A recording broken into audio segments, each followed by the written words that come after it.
আপনার সাথে যারা বিশ্বাসঘাতকতা করেছে তাদের আপনি উচিত শিক্ষা দেবেন কি করে, সে কথাই রইল আজকের পর্বে। সে কথা জানতে হলে সম্পূর্ণ ভিডিওটি আপনাকে দেখতে হবে। নমস্কার বন্ধুরা, প্রেরণা বাংলা মোটিভেশন চ্যানেলের আজকের পর্বে সবাইকে আমন্ত্রণ জানাই। আশা করি সকলে ভালো আছেন, সুস্থ আছেন। বিশ্বাসঘাতক অর্থাৎ আপনার বিশ্বাসে যিনি আঘাত এনেছেন তিনিই তো বিশ্বাসঘাতক। আর বিশ্বাসঘাতকতা করার আগে আপনার বিশ্বাস তাকে আগে অর্জন করে নিতে হবে। তারা যে কোনো উপায়, ছলে বলে কৌশলে সবার প্রথমে আপনার বিশ্বাসকে অর্জন করার চেষ্টা করে। আপনার যারা শুভাকাঙ্ক্ষী তাদের আপনার পাশ থেকে সরিয়ে দিয়ে আপনার পাশটিকে খালি করে দেওয়ার চেষ্টা করে। আর ঠিক তারপরেই আপনার বিশ্বাসে আঘাত এনে আপনার ক্ষতি চায়, আপনাকে নিঃশেষ করে দেওয়ার চেষ্টা করে। এরকম বহু বিশ্বাসঘাতকতার কাহিনী আমাদের পরিচিত। আর ঠিক সেই জন্যই বিশ্বাসঘাতকদের হাত থেকে নিজেকে রক্ষা করতে হলে আপনাকে সদা সচেতন থাকতে হবে। কাউকে বিশ্বাস করার আগে তাকে পরখ করে নিতে হবে যে সে আদৌ বিশ্বাস করার যোগ্য কি না। কিন্তু আমরা যে সাধারণ মানুষের পক্ষে মানুষ চেনা এতটাও সহজ নয়, তাই জন্যে ভুল স্বভাবতই হয়ে যায়। ঠাকুর শ্রী রামকৃষ্ণ পরমহংসদেব বলছেন, ওই দূরে আকাশের দিকে তাকালে মনে হয় আকাশটি মাটিতে লুটিয়ে পড়ছে, কিন্তু সত্যিই তো তা হয় না। তাই চোখে যা দেখা যায় সবসময় তা সঠিক নাও হতে পারে।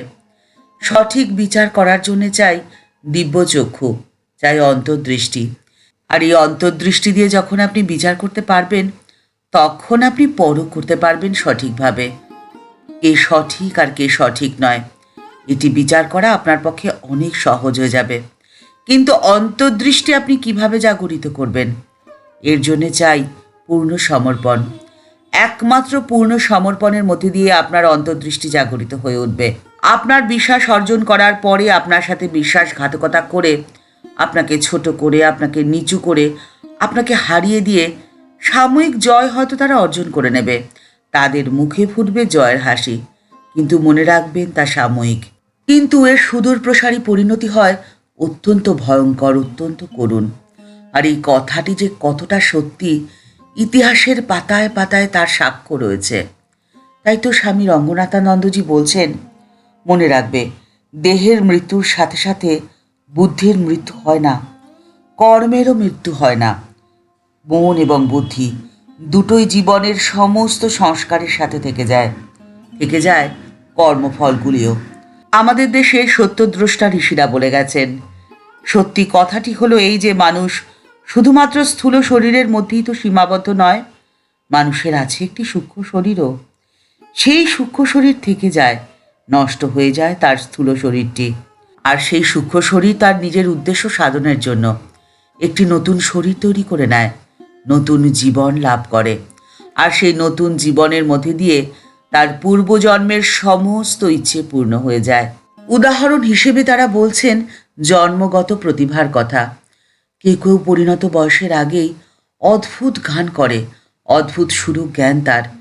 কেউ ভালো নাচ করতে পারে, কারোর ছবি আঁকা অপূর্ব সুন্দর।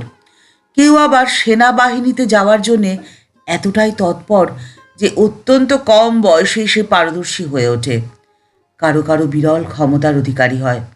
এই সমস্তই তারা বলছেন তাদের পূর্বজন্মের কর্মের ফল, যা তারা বহন করে নিয়ে এসেছেন এই জন্মেও।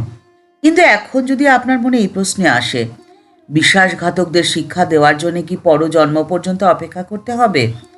তাদের উচিত শিক্ষা কি এই জন্মে দেওয়া যাবে না? নিশ্চয়ই যাবে। বিশ্বাসঘাতকেরা যে জিনিসটির ওপরে আঘাত এনেছে তা হলো মানুষের বিশ্বাস।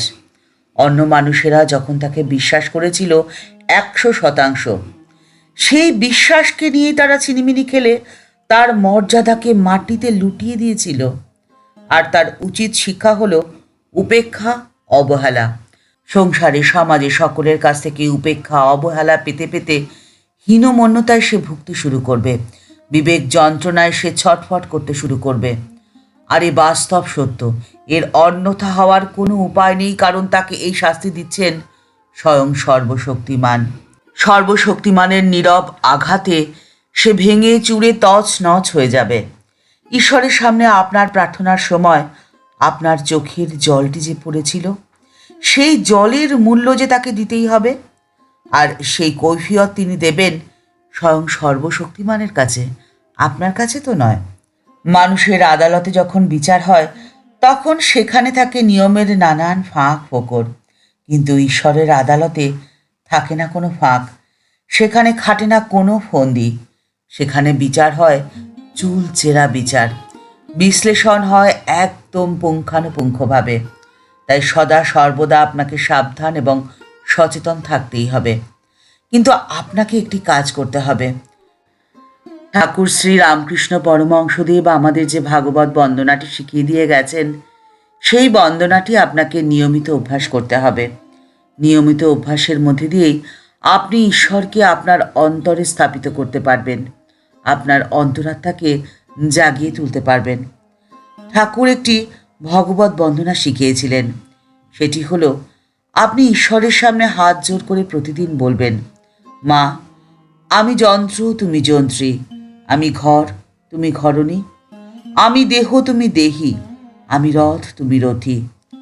যেমন চালাও তেমনিই চলি, যেমন বলাও তেমনি বলি, যেমন করাও তেমনি করি। মা, মা শরণাগত, শরণাগত, আমি তোমার শরণাগত।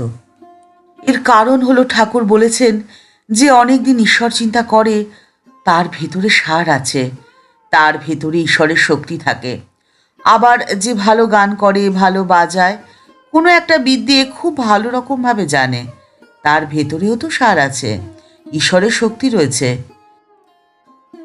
ঠাকুর বলছেন এই বিশ্বের সর্বত্র তিনিই বিরাজিত, সৃষ্টির সব কিছুতেই শ্রী ভগবানের মহিমা ব্যক্ত হয়ে রয়েছে, সর্বত্র তার বিভূতি প্রকাশিত। তার বিভূতি তো অনন্ত, তা বলে শেষ করা যায় না। উপলব্ধি যারা করতে পারেন তারা তা নিজের জীবনে উপলব্ধি করেন, কারণ তিনি আদিহীন, অন্তহীন, তিনি জন্মরহিত এবং সর্বলোকের মহেশ্বর। জীবের জ্ঞান, বুদ্ধি, সুখ, দুঃখ, ভয়, অভয় ইত্যাদি সব কিছুই নিজের নিজের কর্ম অনুসারে শ্রী ভগবান থেকেই লাভ করা যায়। শ্রী ভগবান সর্বভূতের অন্তরের আত্মা, আর এই আত্মা আপনার অন্তরে জাগরিত হয়ে আপনার অন্তরকে পবিত্র করে তুলুক, আপনার জীবন হয়ে উঠুক আনন্দময়। ঠাকুরের কাছে এই প্রার্থনা করি আজকের পর্ব এই পর্যন্তই। দেখা হচ্ছে পরের পর্বে। আজকের পর্বের উপস্থাপনা যদি আপনাদের ভালো লেগে থাকে তাহলে লাইক বাটনটি প্রেস করে দিয়ে আপনার মূল্যবান মতামতটি কমেন্টস বক্সের মধ্যে জানালে আমাদের ভালো লাগবে।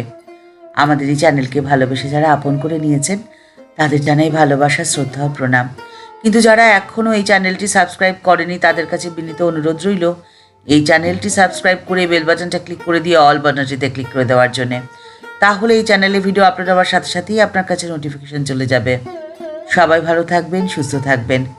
আমাদের এই ভিডিওর নিচে একটি থ্যাঙ্কস আপের বাটন রয়েছে, সেই বাটনটিতে যেমন ইচ্ছে যেভাবে ইচ্ছে ক্লিক করে আমাদের এই চ্যানেলটিকে এগিয়ে যেতে আপনি আমাদের পাশে থাকতে পারেন। আর এই ভিডিওটি ভালো লেগে থাকলে অনেকের মধ্যে শেয়ার করে দেওয়ার অনুরোধ রইল। আজকে তবে এই পর্যন্তই, দেখা হচ্ছে পরের পর্বে। সবাই ভালো থাকবেন, নমস্কার।